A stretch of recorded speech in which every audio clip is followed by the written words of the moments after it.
Quando Jesus percebeu em seu espírito que argumentavam entre si, disse-lhes: por que argumentais sobre estas coisas em vossos corações? O que é mais fácil dizer ao paralítico: teus pecados estão perdoados? Ou dizer: levanta-te e toma o teu leito e anda?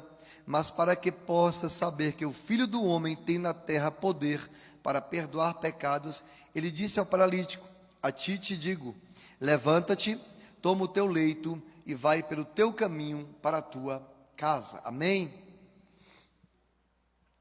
Queridos, estamos diante de um texto bastante conhecido, a narrativa do paralítico de Cafarnaum. Mateus, Marcos e Lucas são conhecidos em conjunto como evangelhos sinóticos, porque utilizam-se de uma mesma ótica, de uma mesma visão, de uma mesma perspectiva de Deus. Marcos a romanos e Lucas, por sua vez, a gregos ou gentios. O evangelho de Jesus Cristo, segundo escreveu o apóstolo amado, o apóstolo João, é um evangelho ímpar, singular, diferenciado. João escreveu este evangelho mais espiritual para contestar, ou seja, para refutar uma heresia que havia sido disseminada por um certo judeu chamado Cerinto. Mateus, Marcos e Lucas fazem questão de narrar a vida e o ministério de Cristo. Mateus e Lucas são os únicos evangelistas que relatam a genealogia de Jesus Cristo. Um fala a partir de José, outro a partir de Maria.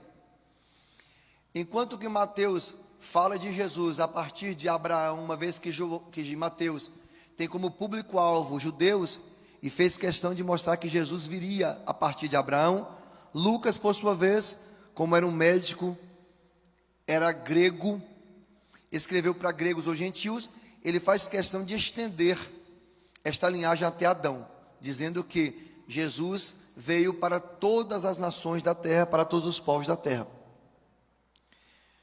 E Marcos, ele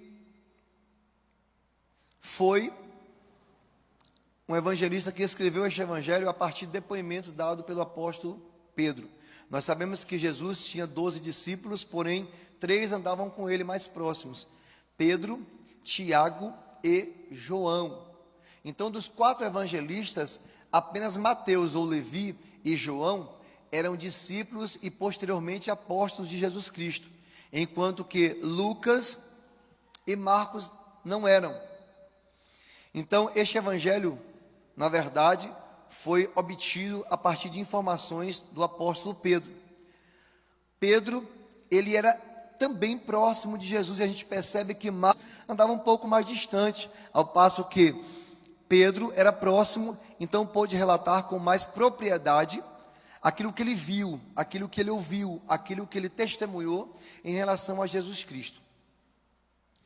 E o texto que nós fizemos menção há alguns dias, e divulgou-se que ele estava na casa. Percebam, Jesus, ele vai entrar no barco e vai passar para outra margem. Jesus, ele sabia o momento certo de estar no barco e de estar fora do barco. Representa multidões, representa nações. Tanto é que existe a besta que subiu do mar e a besta que subiu da terra. A besta que subiu do mar é o próprio anticristo, e a besta que subiu da terra, o falso profeta. Então Jesus, como bom missionário que era, ele sabia o momento de estar no barco e o momento de estar fora do barco. É membro do corpo de Cristo, afinal de contas a palavra igreja, do grego eclésia, significa os chamados para fora. Jesus, ele sabia muito bem que a função era estar no barco, mas também fora do barco, porque existe o momento da comunhão, existe o momento da unidade, existe o momento do corpo estar reunido na igreja, no barco, mas existe o momento de Cristo nas sarjetas, para prostitutas, homossexuais, criminosos, traficantes, quem quer que seja, as almas perdidas. Jesus sabia que existia momento certo de estar no barco. É bem verdade que Jesus não teve aquela pretensão de permanecer em Jerusalém, porque em Jerusalém a religiosidade imperava. Em Jerusalém, os fariseus, que se diziam cumpridores fiéis da lei, eram hipócritas, porque pregavam que não viviam e viviam que não pregavam. E o próprio Jesus falou: olha, esquinas com o cabelo bagunçado, sempre tinha cabelo, com os olhos sujos, a boca sem escovar dente, para mostrar para o povo, para a sociedade, que eles estavam jejuando. Ou seja, era somente algo visível, mas no fundo do coração, eles não faziam nada daquilo que eles diziam. Eles impunham julgos pesados sobre os ombros das pessoas, mas nem eles mesmos cumpriam aquilo que diziam. Então Jesus deixa Jerusalém e vai habitar em Cafarnaum. Nós podemos dizer que Cafarnaum era uma espécie de base do ministério de Jesus Cristo. Nós podemos dizer que da Síria estava para Paulo, era a base do seu ministério. E o lugar que Jesus mais realizou milagres, prodígios, maravilhas, curas, foi em Cafarnaum, para que se cumprisse o que fora dito pelo profeta Isaías, que dizia que a luz brilharia nas trevas. E o texto diz que ele entra mais uma vez em Cafarnaum. A palavra Cafarnaum é oriunda do hebraico que nasceu o profeta Naum. Naum foi aquele profeta que Deus levantara 100 anos após Jonas. Todos nós conhecemos a história de Jonas. Jonas prega em Nínive e palavras foram suficientes para que o rei e toda a nação de Nínive e todo o povo da Síria se convertesse a Cristo. Porém, 100 anos mais tarde, o povo agora recebe uma nova profecia por intermédio de Jonas. O rei promoveu um jejum nacional, nem animais se alimentaram. O povo se volta a Deus, a nação se converte. 100 anos depois, Deus já manda Naum para dizer: vou destruir o povo. Por quê? Porque o povo voltou à apostasia. O povo voltou às práticas pecaminosas. O povo voltou a adorar outros deuses, a se prostituir após outros deuses. E os judeus do Reino do Sul tinham um preconceito com os habitantes de Cafarnaum, porque Cafarnaum ficava nos termos de Zebulon e Naftali, e era conhecida como a Galileia dos gentios. Então, os judeus do Reino do Sul se sentiam puros e não podiam se misturar com Naum. A notícia corre pela cidade que ele estava em casa. Há uma divergência concernente ao proprietário da casa. Alguns dizem que a casa era de Jesus Cristo, outros dizem que a casa era de Pedro. Para nós, nesta noite, não importa saber quem era o proprietário da casa, mas o que Jesus realizou no meio da mesma. Mas o importante para nós é sabermos o milagre que Jesus... Não havia espaço nem mesmo junto à porta, e ele lhes pregava a palavra. Parei para imaginar, Jesus estava ministrando a palavra, e todas as vezes que alguém se reúne para ouvir, se não for por intermédio da palavra, aquilo que não provém da palavra pode ser mero movimento, porque somente a palavra traz vida. A palavra é a fonte da vida. Somente através da palavra é que vem o verdadeiro avivamento. E interessante que a casa estava cheia, superlotada, não havia espaço nem mesmo junto à porta, e o povo ouvindo a palavra. Que coisa maravilhosa! Se fosse assim, antes no evento da pesca maravilhosa, Jesus olha para os 2 barcos. De acordo com alguns estudiosos bíblicos, havia ali no ancoradouro 4.000 barcos. Jesus olha para o barco de Simão Pedro, pede emprestado, entra no barco. Pedro havia passado a noite toda para pescar, não havia pescado nenhum peixe sequer.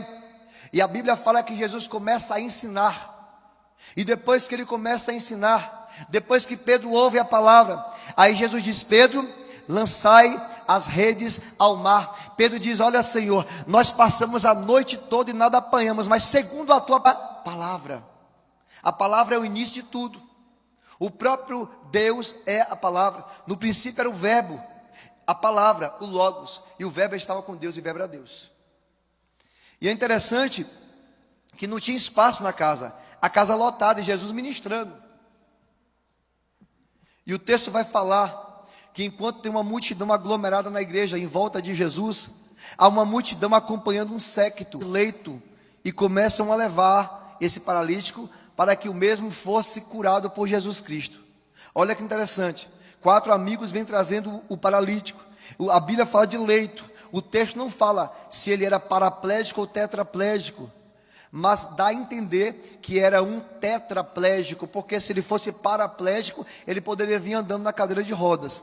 Então nós entendemos que ele tinha paz. Quando eles estão trazendo o paralítico e chegando próximo à porta, percebem que não havia nenhum espaço para entrar na casa. Se fosse eu e você, talvez desistiríamos no meio da caminhada. Se fosse eu ou você, talvez observaríamos aquele obstáculo e diríamos: olha, é melhor nós voltarmos, porque não tem espaço para entrar aqui. Mas não foi isso que eles fizeram.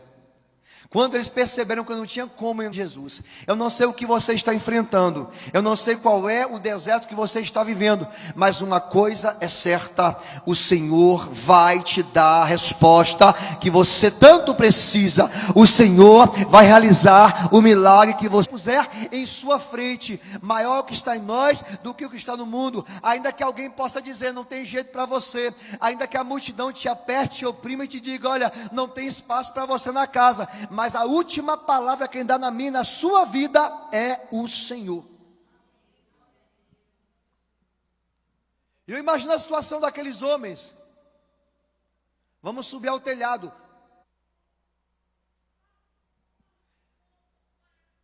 Levam o paralítico para o telhado. E a ideia era abrir um buraco no telhado e colocar o paralítico diante de Jesus. Percebam a visão. Aqueles homens não estavam na casa. Aqueles homens não eram conhecidos na casa. Gente mais ampla do que quem está na casa, muitas vezes. Por isso que muitas pessoas vêm para a igreja, aceitam Jesus, e dentro de pouco tempo nós já vemos essa pessoa se desenvolvendo na obra do Senhor, seja no louvor, seja na palavra. Por quê? Porque muito antes de vir para casa já tinha visão ampla, já tinha visão de águia, já pensava: se algum dia eu for crente, se algum dia eu for daquela igreja, eu quero servir a Deus de verdade, eu quero ser servo fiel, eu quero me comprometer com o reino. E aí a pessoa vem, olham, abrem um buraco no telhado e começam a descer o seu amigo. E há um segredo interessante aqui, porque os verdadeiros amigos são aqueles que estão comigo e contigo, tanto na subida como na descida. Percebam que eles sobem o amigo ao telhado. E amigo verdadeiro é aquele que está com você na saúde e na doença, quando você tem dinheiro e quando você não tem dinheiro, quando sua despensa está cheia e quando sua despensa não está cheia. Amigo é aquele que está com você quando você tem influência. E é interessante a visão, porque eu posso imaginar, eu quero fazer uma conjectura, eu quero fazer aqui, na verdade, uma analogia, como se Jesus estivesse aqui, como se eu estivesse aqui no lugar de Jesus ministrando. Aqueles 4 homens poderiam muito bem abrir um buraco no telhado, no meio da casa, no fundo da casa. Não, eles disseram: nós vamos abrir. Quando o paralítico desce, ele é colocado diante de Jesus, na frente de Jesus. Talvez se fosse hoje, alguém diria assim: eu cheguei primeiro, eu peguei a senha primeiro. Ele chega, é uma realidade, eu preciso falar isso aqui. Tem gente que está na multidão, tem gente que está na casa e nunca conseguiu se aproximar de Jesus. Tem gente que está na igreja há 10 que se conforma em viver uma vida de superfície, uma vida que fica só à tona, uma vida superficial, de mesmice. Vai à igreja quando quer, vai à igreja para rever o irmão, para se congratular com o irmão, mas não tem um compromisso sério. Eles se contentam em estar no átrio externo do político. Não, eles colocaram o paralítico diante de Jesus, em frente a Jesus. Olha que maravilha, ele estava acabando de chegar e já estava em frente a Jesus. E é interessante que quando Jesus olha para o paralítico, todo mundo espera: perdoados te são os teus pecados. Porque na tradição judaica, ninguém poderia receber a cura sem antes ter o perdão dos seus pecados. Porque para eles toda doença era consequência de pecado. As pessoas estavam doentes por causa do pecado, como aquele cego. Os discípulos perguntaram a Jesus se Jesus fosse glorificado. Eu imagino que todo mundo tem ficado estupefato, atônito. Mas o que é isso? Porque a lógica humana era Jesus olhar para aquele homem e falar assim: levanta do seu leito, seja curado. Aí Jesus olha para ele. A discussão que houve naquela casa, escribas e fariseus estavam ali,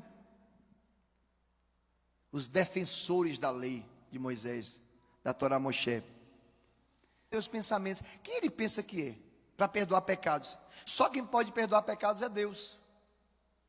E Jesus, por ser onisciente, onipotente, onipresente, por conhecer o pensamento deles, perdoados te são os teus pecados, ou levanta-te, toma o teu leito e anda. Agora, tem uma coisa no texto que me chama a atenção, que diz que, e Jesus, vendo a fé deles, por mérito próprio. O texto fala, e vendo a fé deles, ou seja, por causa dos 4 amigos, ele recebeu a cura e recebeu a libertação. Por causa da fé deles, muitas vezes nós não nos esforçamos para fazer nada para Deus. Tem gente nos apresentando para Jesus o tempo todo.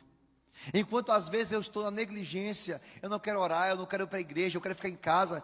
Tem gente de joelho dobrado dizendo, Senhor, eu entrego a vida da irmã Rose, e está nos apresentando. Então, por causa da fé deles, nós recebemos o milagre da parte de Deus. E muitas vezes nós achamos que é mérito próprio. Não é. É porque tem alguém o tempo todo intercedendo por mim e por você, e nos apresentando a Deus. Senhor, olha fulano, está no leito, está na cama, está com câncer terminal.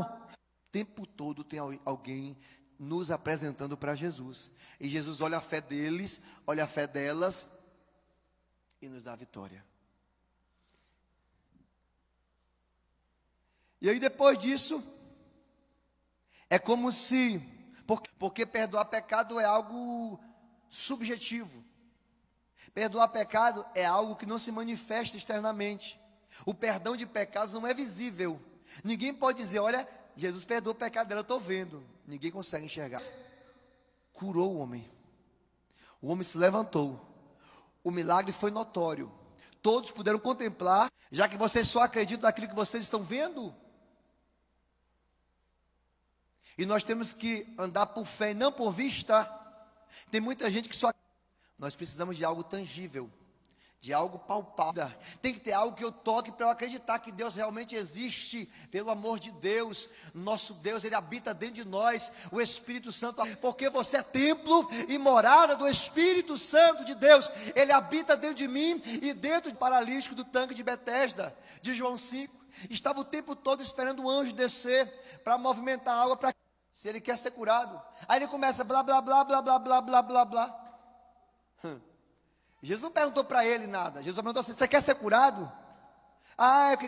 Vem alguém do meu lado. Melhor ainda, o Espírito Santo está dentro de nós. É como se dissesse, você quer o quê?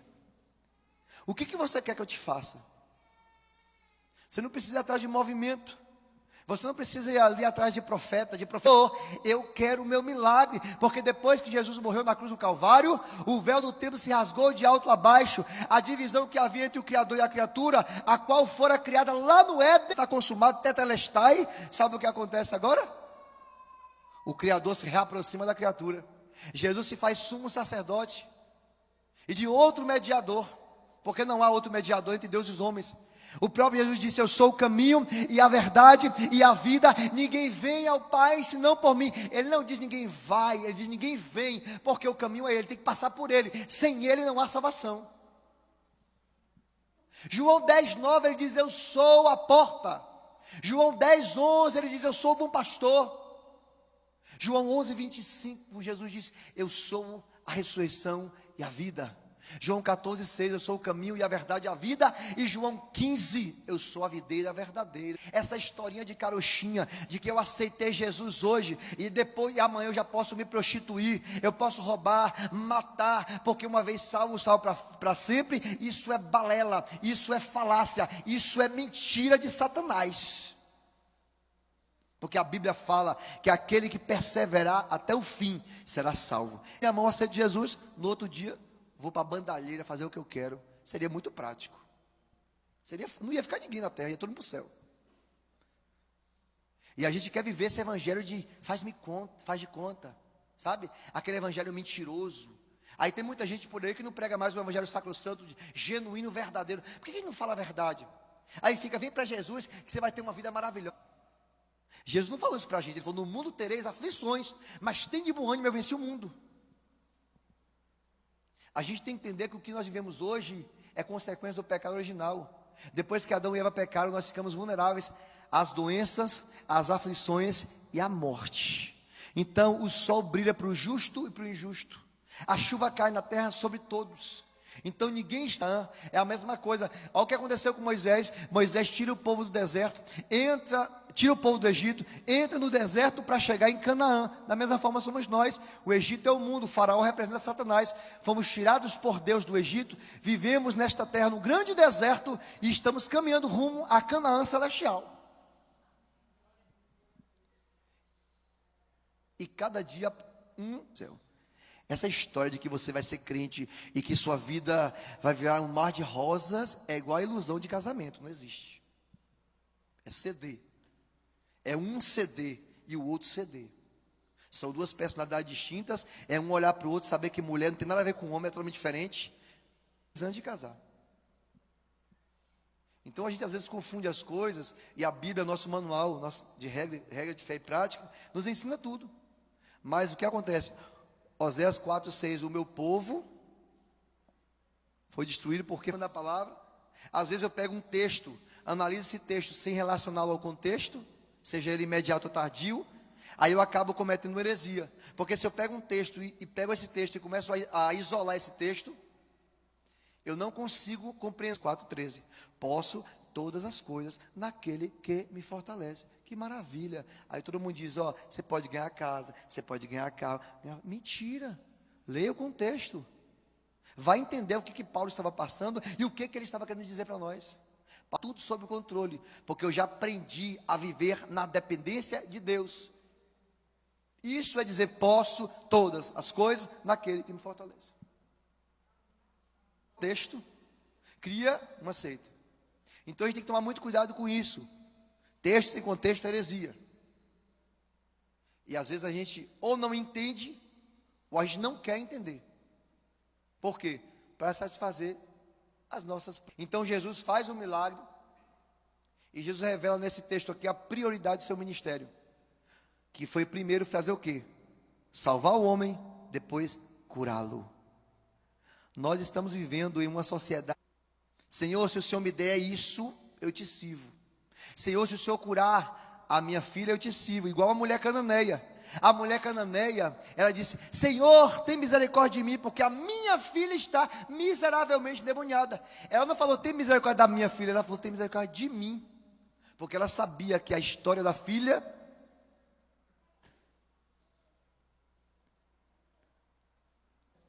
por causa da própria mãe. Aí a mãe fala, tem misericórdia de mim. Aí a gente tem Mateus e Marcos que falam diferente. Mateus diz o seguinte, não é lícito deitar o pão dos filhos aos cachorrinhos. Filhos aqui são os israelitas, cachorrinhos aqui são os gentios. Pão aqui é palavra. Quando a gente lê Mateus, porque lá em Mateus 28 ele fala, ide fazer discípulos em todas as tribos, línguas, raças, nações. Então ele nos leva a entender a promessa de Abraão, que o Senhor disse, e em ti serão benditas todas as famílias da terra. Já Marcos não dá essa ideia de exclusão, mas de prioridade. Deixa primeiro alimentar os filhos, depois os cachorrinhos. Ou seja, ele está dizendo. Então Jesus primeiro salva o homem, depois cura. Porque todo mundo via aquela deficiência física do homem. Todo mundo olhava para o homem e via como era paralítico. Só que Jesus enxerga além da capa. Jesus enxerga além do invólucro, além do continente. Ele vê o que está no conteúdo, ele vê o que está dentro. Ele vê a essência e não apenas o frasco. Da mesma forma foi com Davi. O que Deus falou com Samuel? Seu azeite vem, enviar-te-ei a Jessé o belemita, porque dentre os seus filhos me tenho provido de um rei. A Bíblia fala que Samuel chega diante dos filhos de Jessé, olha para Eliabe, Aminadab e Samar, os três que andavam com Saul eram guerreiros. Me escolheu, o Senhor diz, não Samuel, eu não olho, eu não vejo, eu não contemplo como vê o homem, eu contemplo o que está no coração do homem, não é esse. E aquele que era o mais desprezado foi o que Deus escolheu, que era Davi. Então Deus enxerga além da capa. Deus enxerga aquilo que eu não enxergo. Então o povo olhou para aquele paralítico e enxergou somente a necessidade física. E Jesus olha a espiritual. Era como Jesus dissesse, o povo está vendo só essa deficiência física, que isso aqui para mim não é nada. O principal, o meu propósito na terra, a minha finalidade, o meu objetivo é salvar a alma, que é o maior milagre. E a Bíblia fala que só há festa no céu quando um pecador se arrepende. Para Jesus é mais interessante isso. A gente não entende mais. Sabe por quê? Porque a gente quer algo visível. Porque para a gente é mais interessante ver um cego enxergar, ver um mudo falar, ver um surdo ouvir e ver um paralítico largar a cadeira de roda. Mas para Deus, o mais importante é alguém ter o seu nome escrito no livro da vida. E Jesus disse assim: não se alegrem por isso, alegrai-vos porque tendes os vossos nomes escritos no livro da vida. Então a gente inverte muitas coisas. E a sociedade atual, as igrejas atuais, tem uma visão completamente distorcida. Psicossomáticas, depressão, ansiedade, pânico. Aí o que acontece? Muita gente aproveita que muitas pessoas estão doentes e estão tentando fazer o quê? Massagear o ego, para atrair a multidão. Querem pregar uma mensagem palatável, uma mensagem agradável. Eles querem sair do culto e receber tapinha nas costas. Que palavra, meu irmão, que maravilha! Eu não entendo isso, porque antigamente os pregados nada diziam assim, ó, que você precisa se consertar, não. Você tem que falar somente coisa boa para ver se a pessoa aceita. Então é muito complicado. E a Bíblia fala que Deus repreende aquele a quem ama, assim como o pai é o filho a quem quer bem. Então quando Deus nos corrige, quando Deus nos admoesta, é o Senhor. Porque Ele não quer o nosso mal, Ele quer o nosso melhor. Amém? Fica de pé comigo, com permissão do pastor Júnior, eu quero fazer uma oração por você. Coloca a mão no seu coração.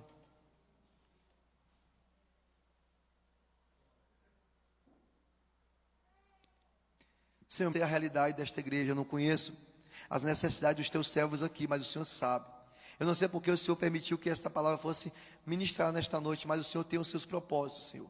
Eu sei que a tua palavra não volta vazia, ainda que o Senhor tenha proteção para o pastor Júnior, a sua família, a esta igreja, Senhor, os jovens, os adolescentes, as crianças, os senhores e as senhoras, todo o teu povo que aqui se encontra, qualquer enfermidade na alma, qualquer enfermidade no físico, no espiritual, que o Senhor venha nesse momento contemplar, que o Senhor venha tocar do alto da cabeça a planta dos pés, que o Senhor venha curar, que o Senhor venha restaurar das famílias. Deus amado, entra no lar da tua filha, do teu filho. Deus amado, venha mudar a história, Senhor, venha salvar o esposo, venha salvar a esposa, venha salvar o filho, aquele que está nas drogas, no tráfico, na prostituição. Deus abençoe esta igreja de maneira especial, abençoa esta cidade, os governantes, Senhor, os vereadores, abençoa, meu Senhor amado, todo o teu povo neste ano.